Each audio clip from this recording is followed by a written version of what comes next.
यह फिल्म विमल मित्र के उपन्यास साहब बीवी और गुलाम का फिल्मी रूपांतरण है। यह फिल्म ब्रिटिश कालीन कलकत्ता के एक जमींदार परिवार की कहानी कहती है। फिल्म के पहले ही दृश्य में एक हवेली के टूटने का दृश्य है और उसके ओवरसियर हैं भूतनाथ, जो पहली बार गांव से काम की तलाश में आने पर इसी हवेली में अपने रिश्ते के बहनोई के साथ शरण पाए थे। उस टूटती हवेली में उनको पुराने दिनों की याद आती है, जैसे सन्नाटे में भी छोटी बहू की मधुर आवाज़ उन्हें पास बुला रही हो।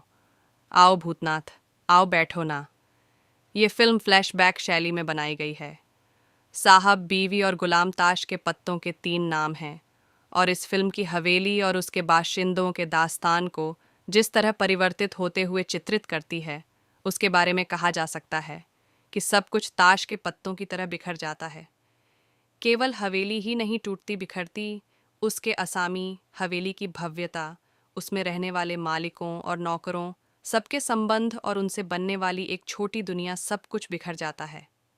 प्रेमचंद का गोदान हो या रेणु की पड़ती परिकठा, सभी टूटती बिखरती जमींदारी और उभरती हुई महाजनी सभ्यता के माध्यम से सामाजिक परिवर्तन को चित्रित करते हैं। जमींदारों के घर के मर्द, चौधरी साहब, रात को घर पर अपनी पत्नी के पल्लू से बंध कर नहीं रहते। घर में या बाहर मुजरा देखते हैं, अय्याशी करते हैं। मर्दों की इस आदत को उनके घर की औरतें भी न केवल एक्सेप्ट करती हैं, बल्कि इस हद तक एडजस्ट कर चुकी हैं कि वे अय्याशी और परस्त्री गमन को अपने पति और अन्य मर्दों का अधिकार समझती हैं। अपने चमचे और बात बात में तारीफ करने वाले चमचों के साथ वे हर फालतू काम करते हैं, कबूतरबाजी करते हैं, रात भर मुजरा सुनते हैं। साकिया, आज मुझे नींद नहीं आएगी, सुना है तेरी महफिल में रता जगह है। उस हवेली के मर्द कोई काम नहीं करते, और जब जमींदारी लुट जाती है तो बीमार होकर शोक मनाते हैं। जमींदार साहब अपनी पत्नी में कोठे वाली बाई के गुण खोजते हैं, जो नाचती हो, शराब पीती हो। शराब पीने की शर्त पर ही वे घर में रात बिताते हैं। राज कपूर की फिल्म जागते रहो भी कलकत्ता में फिल्माई गई थी। उसका नायक भी गांव से शहर आया था, लेकिन वहाँ उसका कोई जान पहचान का रिश्तेदार नहीं था। हवेली की जगह फ्लैट ने ले लिया था।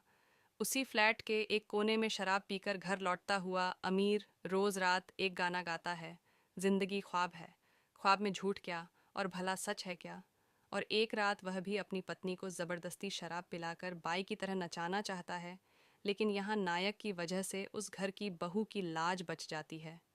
गांव से शहर आए राज कपूर को पूरी रात एक बूंद पानी नहीं मिलता है और उसे चोर समझ लिया जाता है। दूसरी तरफ अमीर लोग शराब में डूब हटके से कर दिया था, जिसका पता उनके द्वारा लिखे गए एक पत्र से फिल्म के अंत में चलता है कि भूतनाथ ही अमूल्य चक्रवर्ती है।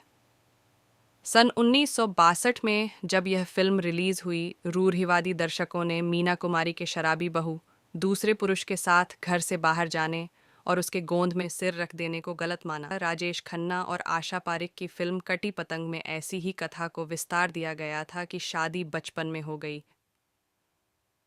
काम की तलाश में बिहार से कलकत्ता जैसे बड़े शहर की तरफ प्रवास का एक लंबा इतिहास है।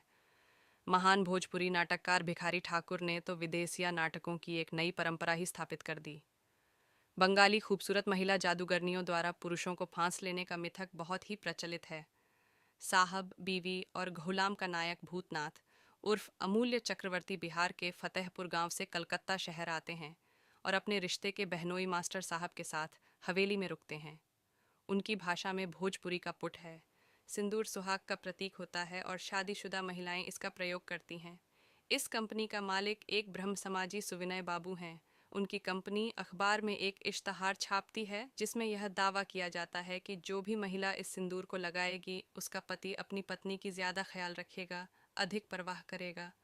विदेश गया, पति वापस आ जाएगा।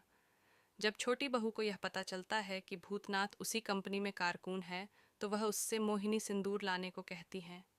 कारखाने से सिंदूर लाने के पहले भूतनाथ अपनी हमुम्र लड़की और मालिक सुविनय बाबू की बेटी जबा से यह सवाल करके मुत्तमईन होना चाहता है कि मोहिनी सिंदूर के बारे में जो इश्तहार छपते हैं वे सही होते हैं ना।